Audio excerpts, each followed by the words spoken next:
Ms. Stewart, you are recognized. Hello, I'm Emily Stewart. I'm an assistant professor here in town at Florida State University. First, I want to thank you for taking the time to hear me today. I know that there are really good ideas in this bill, and I know that this comes from a place of caring about campus safety from a fellow Knoll, and I'm really genuinely grateful for that care and many of the aspects of this bill. I'm here today to speak because the expansion of the school guardian program would make faculty, staff, students, and law enforcement less safe. And I'd like to share my firsthand experience of why I feel strongly that this is a mistake. This is not easy for me. So I ask for your patience if I struggle to speak.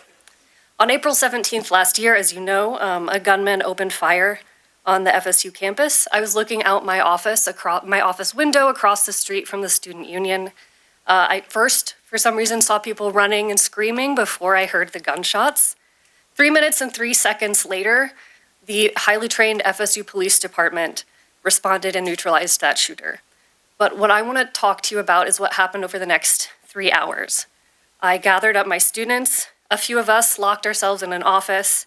As is very, very often the case during a mass shooting, there was a lot of misinformation circulating about a second shooter. We all believed that the threat was ongoing and that another shooter could arrive at any moment. Sometime, maybe about an hour later, I heard a man's voice yelling, "This is the police, come out with your hands up." I was afraid to open the office door and step into the hallway. I still believed there was a second shooter at large, but I didn't want to disobey commands from someone who I was at least fairly sure was law enforcement. So I opened the door. When I stepped out, there were several armed officers at the end of the hallway, maybe 50 feet away. They were pointing guns at me because they too still believed that there might be a second shooter hiding somewhere on campus. What if I had stepped into the hallway holding a weapon because I wanted to protect my students? I'm a nerdy-looking woman. What if I were a young man who worked for the university who stepped into the hallway holding a weapon with 3 weeks of training? During the shooting, law enforcement knew for a fact that the only people on campus with firearms should be other law enforcement or the active shooter. How will mixing in armed, somewhat trained civilians affect their response? They would have a split second to decide if the armed individual they are looking at is a dangerous shooter or a well-meaning employee. The police escorted us out of the building at gunpoint with our hands in the air. Again, we believed, and law enforcement believed, that there might still be a shooter on campus. As we were walking out of my building, I heard a woman scream. Suddenly people, students, workers, and police were sprinting in every direction. The only way to describe the scene was chaos and terror. I would later learn that a woman had just tripped falling down the stairs.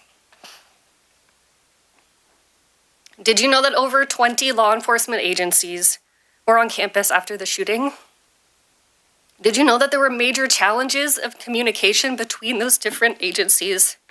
At one point, for example, there was a group of armed officers on a roof that were reported as a group of shooters.